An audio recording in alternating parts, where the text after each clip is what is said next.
자, 두플랜 A 강의 소설문학 독해 예시 보여드리도록 하겠습니다.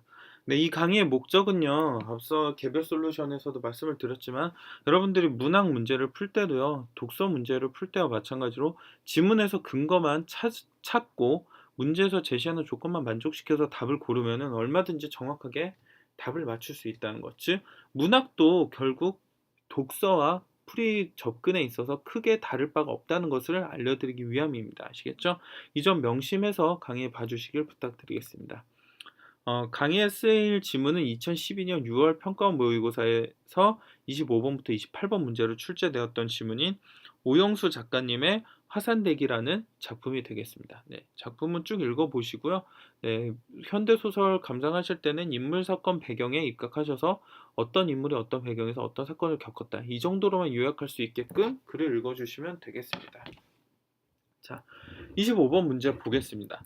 화산대기에 대한 이해로 가장 적절한 것은? 이라고 물어봤죠. 네. 소설에서 가장 많이 물어보는 문제는 이런 문제인데요. 바로 선지를 읽어보시면 아시겠지만 이 모든 게 인물의 심리 파악 문제입니다.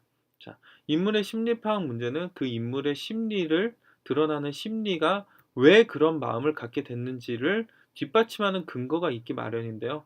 특히 소설문학에서는 그런 근거들이 모두 다 직접 드러나는 글로써 서술이 되어 있습니다. 네, 이 점을 한번 문제를 풀어보면서 확인을 해보도록 하겠습니다. 자, 1번 선지 보겠습니다. 작은 아들이 내놓은 고무신이 마음에 들지 않는다라고 했는데요. 과연 작은 아들이 내놓은 고무신이 정말 마음에 들지 않았을까요? 네. 자, 이 심리에 대한 이러한 화산대기 심리에 대한 근거는 판단의 근거는 다음과 같이 나타나 있습니다. 이쪽에 보면은 앞부분에서 아들이 내놓은 고무신을 보고서 고무신이 대견찮은 것은 아니다라고 직접 쓰여 있죠. 이걸 통해서 화산대기가 작은 아들의 내놓은 고무신이 마음에 들지 않는 건 아니라는 것을 직접적으로 확인할 수 있었습니다. 왜냐? 여기 이렇게 쓰여 있기 때문이죠. 네, 근거는 정말 명확합니다. 이유는 단 하나예요. 그냥 쓰여 있기 때문에. 네. 자, 두 번째 보겠습니다. 꿀밤떡을 내뱉는 소녀의 행동에 노여움을 느낀다. 네. 뭐 손녀가 꿀밤떡 먹고서 맛이 없었나 봐요. 그렇죠? 하지만 노여움이 느꼈다라는 그 서술은 어디에도 나타나 있지 않습니다. 간혹 문제를 푸는 학생들 중에 할머니가 챙겨온 떡을 먹고서 그 손녀가 떡을 먹지 않고 먹다가 뱉는 것을 보면 당연히 사람이 화가 나지 않겠냐라고 이렇게 한번 추측을 거쳐서 답을 고르려는 학생들이 있는데요. 답의 근거를 찾을 때는 독서 지문과 마찬가지로 쓰여있지 않은 것은 절대 추측을 하셔서는 안 됩니다. 노여움을 느꼈다라는 것은요, 여기에 만약에 화산대기가 손녀딸 행동에 뭐 노여움을 느꼈다라든지 화가 났다라는 직접적인 서술이 쓰여져 있었다면 노여움을 느꼈다라고 판단할 수 있지만 그런 서술이 어디에도 나타나지 있지 않기 때문에 추측은 절대 불가합니다. 아시겠죠? 네.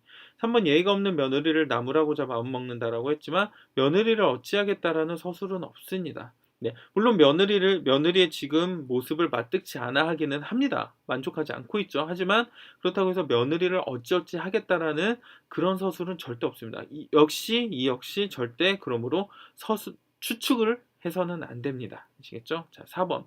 기대에 미치지 못하는 작은 아들을 못마땅해 한다. 네. 보시면 아시겠지만, 네.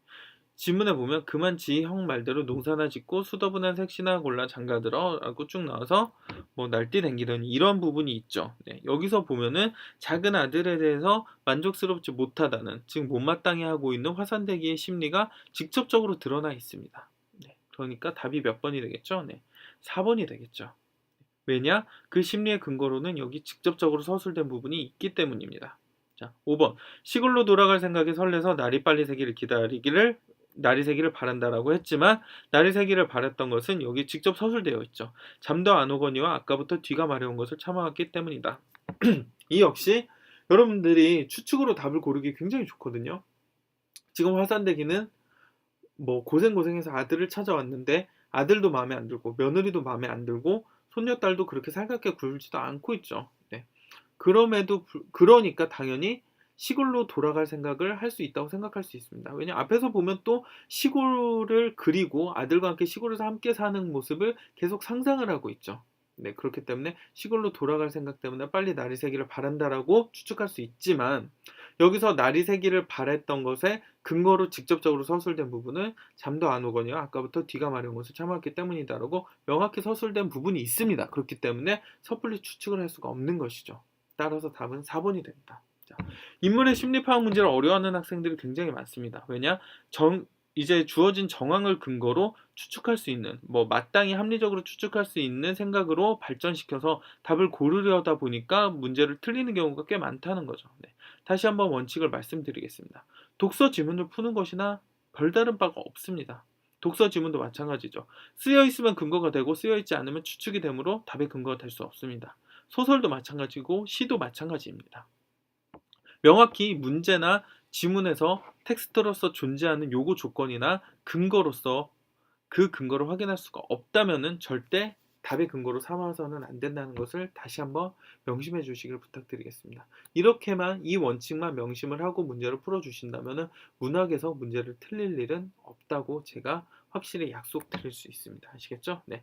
지금 강의를 통해서 들으신 내용을 기출문제나 연계교재를 통해서 확인하시고 꼭 훈련을 해 주시길 바랍니다. 네.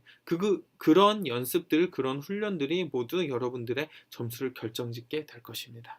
네. 강의 마치도록 하겠습니다. 감사합니다.